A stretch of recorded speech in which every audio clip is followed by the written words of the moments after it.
silver bells all seem to say, throw cares away. Ding dong ding dong, ding dong ding dong, ding dong ding dong, ding dong ding dong, ding dong ding dong, ding dong ding dong, ding dong ding dong. Ooh.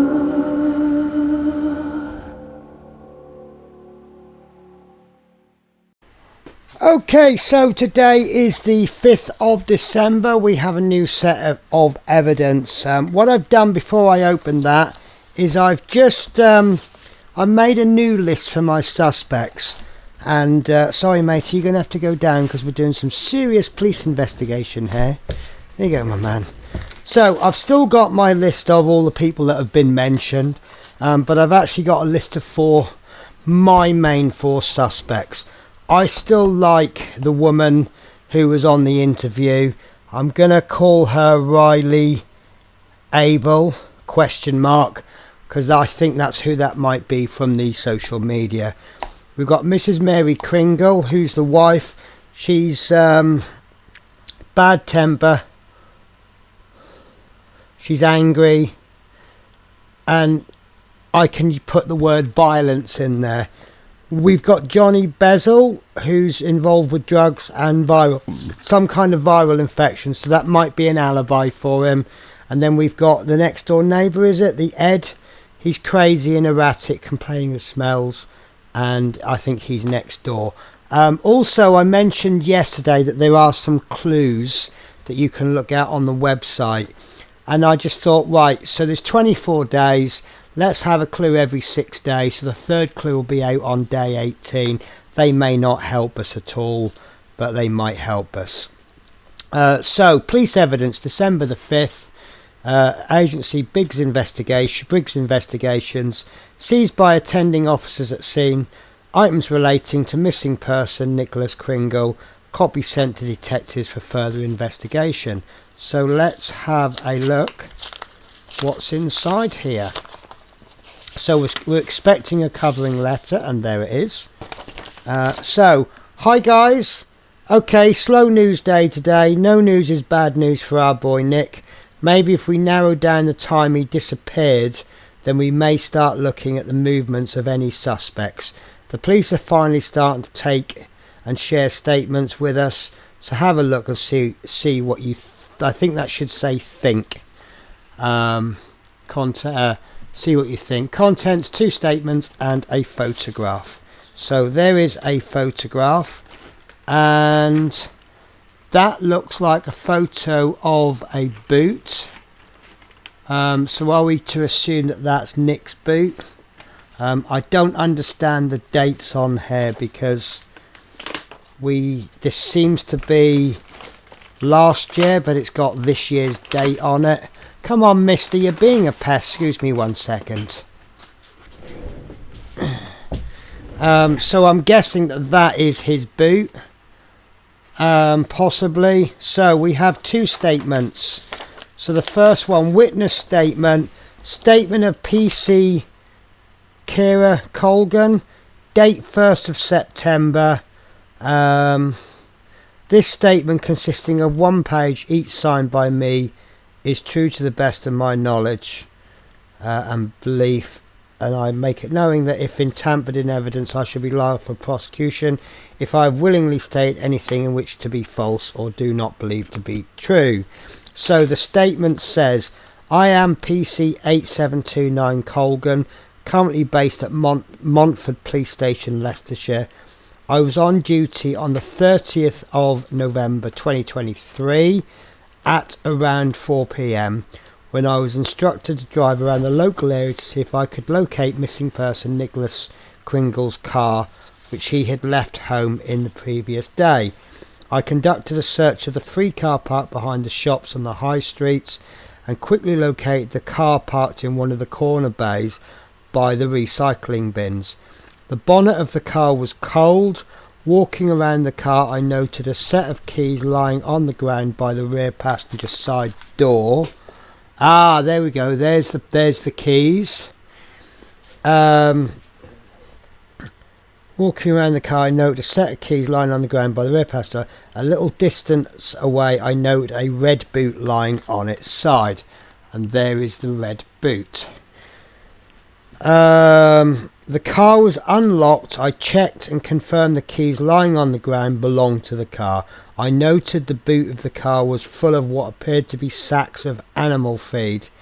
There was no parcel shelf in place. In the back seat of the car was a Royal Mail sack full of letters, which on the seat was directly behind the passenger seat. On the seat behind the driver's side was a large pane of double glazed glass and a couple of pots of putty. So why have we got double glazed glass and a cup? So obviously they're replacing a window that's been smashed. I photographed the keys and boot in situ, then secured them in evidence sacks and booked them into the secure property store at Montford Station. Later that day I revisited Mary Kringle and showed her the photograph of the boot and keys. She confirmed that the red boot belonged to Nicholas Kringle and that he wears them constantly throughout the winter months. She appeared upset at the sight of the boot. It seemed a little too much to me, as though she wanted me to know she was upset rather than actually being especially upset. She confirmed that she had not heard from him since reporting him missing yesterday. This concludes my involvement in this matter. I like that statement. She appears upset at the sight of the boot. It seemed a little too much to me, as though she wanted me to know she was upset rather than actually being especially upset. So she's acting upset, which is adding weight to that. So it would appear that, judging from that, he's got out of his car, he's done some shopping or something, picked some letters up, he's gonna, got some food for the reindeer or whatever, and as he's got out of his car, he's obviously been grabbed. So I think it's definitely he's been kidnapped. Now it's telling us about dates, narrow it down to time he disappeared. So this was November the 30th at about 4 p.m. and the car was cold. The engine was cold. The bonnet of the car was cold. So I think we can assume that he was kidnapped on the 30th before 2 p.m. Does that sound right? So anything to do with the 30th of November earlier. So let's go back to the newspaper. The date of the newspaper is the 1st, so anything in here is relevant. We don't know the dates of the social media. Right, let's have a look at the other witness statement. So this is a witness statement of C Major, postmaster. So my name is Cal Major and I work as a postmaster in the Leicestershire North Post Office on the High Street. I've been asked by police to describe the last time I saw one of our local residents, Nick Kringle. I've known Nick for years. I say known, but really I just say hello to him whenever I see him. But we don't really chat much. Nick is a quiet chap. I don't think I ever see him for most of the year, and then he's practically every day from the end of November. He gets a lot of mail during the winter, lots in capital letters. I mean sacks and sacks of letters every day. I once asked him what it was all about, but he just tapped his nose and laughed. It's his business, so I didn't bother asking again. For years now he's popped in daily towards the end of business to collect his letters in person rather than have the postman carry them all. He parks in the free car park behind the row of shops on the high street, and I let him go out the back door to get there, so it should take him maybe 5 minutes max. He last came in on November the 29th at 4:15. The shop was empty and we had a little chat just about the weather and how busy he is at the moment. He seems in good spirits but looked tired. He kept yawning and mentioned that he's mega busy at the moment, so needs to crack on, but just doesn't feel as motivated as usual. As we were chatting, a couple of kids come in. I have a one child in the shop at a time rule due to the amount of shoplifting we experience.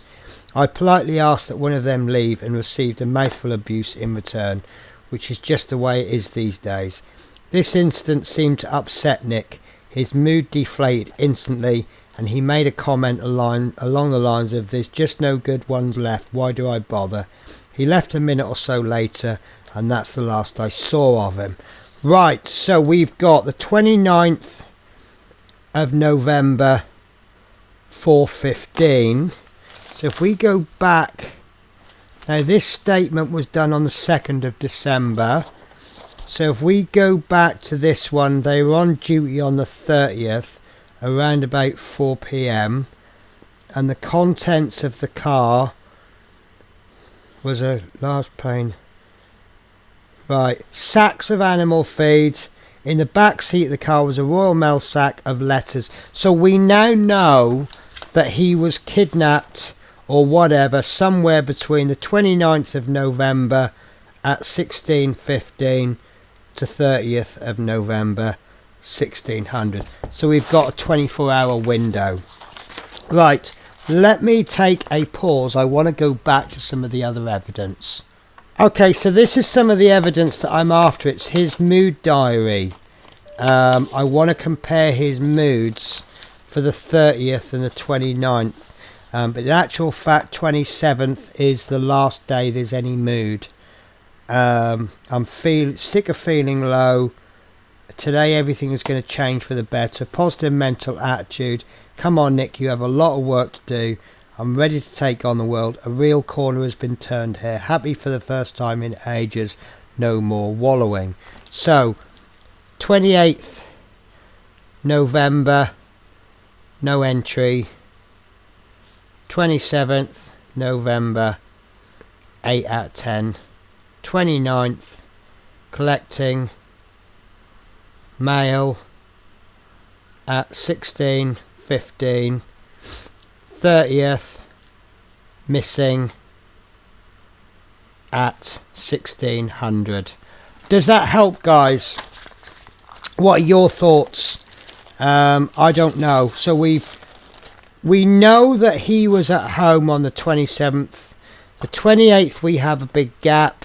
He's been seen on the 29th, and on the 30th he is missing. So what I am going to do now is I'm going to have another look through the evidence. I'm going to try and piece together a timeline, and I will catch up with you tomorrow.